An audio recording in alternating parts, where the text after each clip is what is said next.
Aunque a mí me fascina la ciencia, creo que es súper importante no idealizarla. Y esto es algo que le repito con frecuencia a la gente, sobre todo a mis hermanos, a los creyentes, porque de repente da la impresión cuando yo hablo de ciencia de que estoy hablando de un proceso que es casi perfecto, que siempre llega a buenos resultados y cosas por el estilo. Y ya he dejado o tratado de dejar claro en otros videos que en realidad no estoy diciendo eso. No estoy diciendo que yo crea que la ciencia es poco menos que perfecta y que llegue siempre a la verdad. La ciencia tiene y contiene muchos errores y de hecho es algo que lo conversamos en el video anterior. O sea, la ciencia tiende a lidiar casi siempre con el error y estamos acostumbrados a equivocarnos, así que realmente en ese sentido no puedo decir que la ciencia llegue siempre a la verdad o que lo que sabemos hoy en día es la verdad absoluta. Es simplemente un proceso que me parece muy racional, es un proceso que nos lleva cada día más cerca de la verdad por la manera en cómo está construido, básicamente. Pero en videos anteriores, videos de hecho bastante antiguos, uno de los primeros videos, hablamos justamente de este tema, de que la ciencia no era perfecta y tenía muchos errores, digámoslo así, problemas voluntarios, es decir, fraudes, mentiras. La gente, los científicos muchas veces miente para poder ganar prestigio, falsea los datos, todas esas cosas que ocurren que son obviamente sabiendo, los científicos lo hacen conscientemente, ya sea para ganar más dinero, para que le acepten un paper, por prestigio, etcétera, etcétera, etcétera. Y en otros casos tenemos situaciones como las revistas depredadoras. Hay un video ahí acerca de este tema, donde justamente revistas científicas reciben papers prácticamente sin revisarlos y simplemente los publican.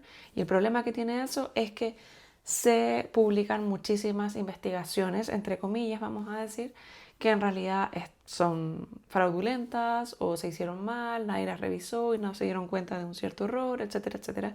Y eso es algo que en ciencia se trata de evitar.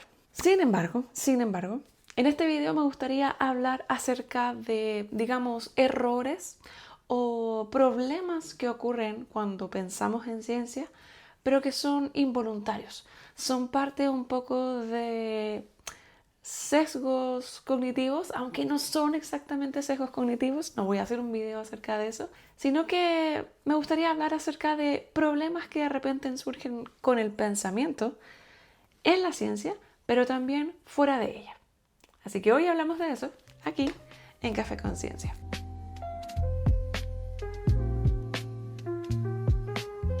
Ok, para hacer este video, como les dije, no vamos a hablar de sesgos cognitivos o disonancias cognitivas si es que han escuchado de ellos. Vamos a hablar justamente de lo difícil que es pensar bien. La semana pasada o en el video anterior hablábamos justamente de esto de pensar bien, lo importante de pensar bien.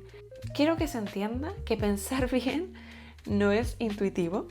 Pensar bien es súper difícil, demanda mucho esfuerzo, por eso muchas personas le tienen miedo o un poco como de reticencia a pensar bien, porque requiere energía, requiere esfuerzo, requiere estudio, requiere sentarse a hacer una tarea difícil. Y justamente me estoy basando en estoy basando este video en un libro que se llama ¿Por qué las personas creen en cosas absurdas? ¿Ya? De Michael Shermer. Y me estoy basando en un capítulo en particular que tiene este libro, que por cierto recomiendo mucho. Es un poco random, como un poco azaroso su forma de ordenar los capítulos. Eso está un poco extraño, pero el contenido está muy bueno, ¿ya? Así que lo recomiendo. Entonces, vamos a hablar de problemas en el razonamiento o cosas que ocurren en la ciencia con el razonamiento y que muestran lo difícil que es pensar bien, aun cuando estamos siguiendo un, entre comillas, buen método o estamos tratando de ser lo más racional y razonable posible. Número 1, hay que tener en consideración que la teoría influye en los resultados. En videos anteriores hemos hablado de cómo funciona el método científico, de lo que es una teoría, de cómo más o menos se va armando una teoría científica y cómo vamos hilando entonces los experimentos y luego obteniendo los resultados. Pero una cosa que sucede muchas veces y hay que tener cuidado es de no, digámoslo de una manera, no sé, vulgar, Enamorarse de la teoría. Muchas veces se nos puede ocurrir a nosotros una teoría que nos gusta mucho y que de alguna manera esperamos o queremos que se cumpla. Eso puede ser muy peligroso. ¿Por qué? Porque al poner nuestra esperanza o digamos toda nuestra pasión en esa hipótesis, podríamos estar induciendo resultados que en realidad no son. Un ejemplo de esto, que es el mismo ejemplo que pone justamente Shermer en el libro, es que cuando Colón llegó a América, básicamente él pensaba que estaba llegando a la India. Él pensaba que iba a llegar a la India y cuando llegó a América él estaba tan convencido de que estaba llegando a la India que básicamente toda su teoría enmarcó lo que él estaba observando. Veía, por ejemplo, árboles de canela, cosa que él ansiaba encontrar y realmente no era eso. Entonces, claro, él llegó a, entre comillas, descubrir un lugar nuevo, digamos, pero su teoría estaba tan cerrada en su mente que los resultados los vio todo a la lente de su hipótesis o de su teoría. Esto nos recuerda algo clave. Ver no necesariamente es entender algo. Es decir, tener entre comillas evidencia de algo no necesariamente significa que nosotros entendemos qué significa esa evidencia. Y muchas veces, lamentablemente, vemos lo que creemos. Y por eso en ciencia es muy importante buscar maneras activas de refutar las teorías que tenemos. Número 2. La observación afecta el experimento. Esto es un fenómeno muy conocido en disciplinas como la mecánica cuántica, donde se hizo mucho más evidente que cuando observamos una situación o un fenómeno, este fenómeno no se comporta de la misma manera como se comporta en, digamos, la vida real o cuando no está siendo observado. Sin embargo, no es necesario poner el ejemplo de la mecánica cuántica porque la verdad que esto ocurre cada vez que hacemos un experimento. Es también muy común cuando se hacen experimentos en medicina o en psicología, porque la gente, por ejemplo, tiende a comportarse diferente cuando la están observando a cuando está en la vida real. Por eso tenemos que pensar muy bien el experimento y entender que no cualquier experimento sirve y por lo tanto desconfiar de los resultados de experimentos que no estén tan bien diseñados. Y número 3, con respecto a problemas que tenemos al pensar o tratar de pensar bien en ciencia, es que la tecnología limita los resultados que podemos tener o básicamente lo que podemos explorar. Las herramientas que tengamos en el momento, en la actualidad, limitan definitivamente lo que podamos entender. O sea, pensemos en grandes científicos como Newton, como Galileo, como Kepler, que si bien ellos fueron muy disciplinados, muy estudiosos, muy buenos observando, fueron muy creativos a la hora de experimentar, lamentablemente hubo muchas cosas en las que ellos erraron porque no tenían los equipos necesarios tecnológicamente para poder sacar las conclusiones apropiadas. Dicho eso, entonces, tenemos, entre comillas, 3 grandes problemas a la hora de hacer ciencia. Problemas reales, involuntarios, con los cuales siempre tenemos que estar lidiando en ciencia y ser muy cuidadosos y entender que son parte de una realidad. Por el otro lado, tenemos, digamos, errores o problemas al pensar cuando estamos hablando de una pseudociencia. Es decir, me voy a referir a típicos problemas que ocurren o en los que tienden a caer las personas que creen o justifican las pseudociencias, ¿ya? Ojo aquí.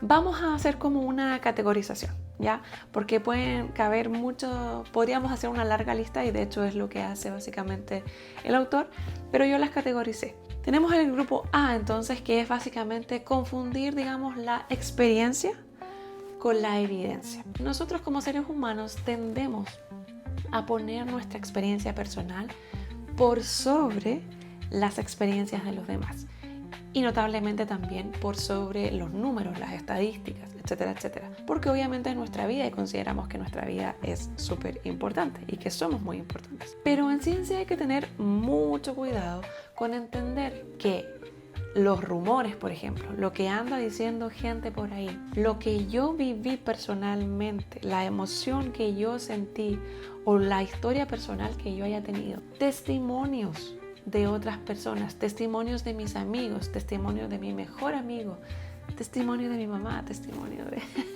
no constituyen evidencia científica. Y sin embargo, dentro de las pseudociencias se suelen considerar como una evidencia robusta, como una evidencia pesada.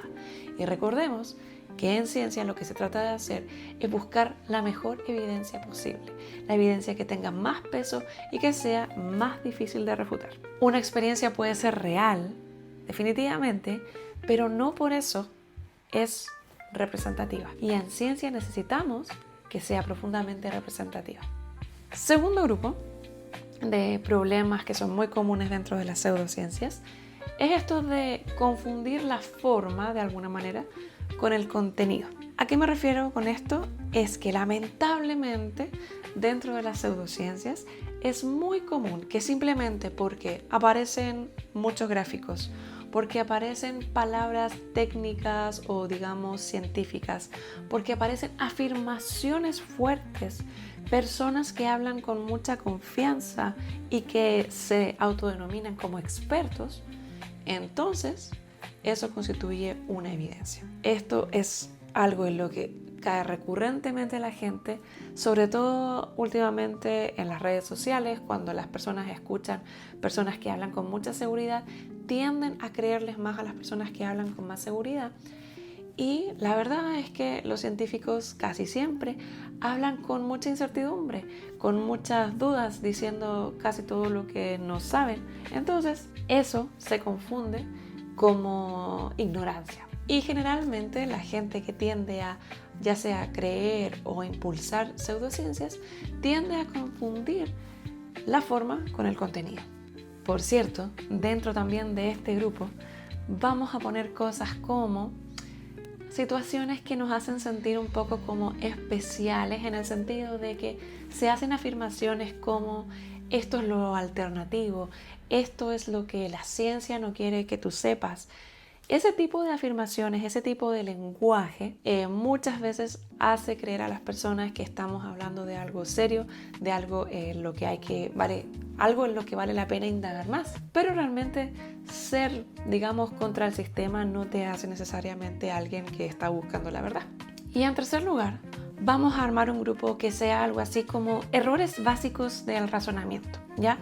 Y con esto me refiero a digamos, no saber interpretar, por ejemplo, probabilidades, números, no entender lo que significa tener muestras representativas, cuántas personas tienen que haber en este experimento realmente para que esto tenga sentido, para que esto tenga valor. Todo esto nos demuestra que pensar bien no es intuitivo. No es algo que nos nace simplemente así, con lo que todos nacemos y ya está. Tenemos que esforzarnos.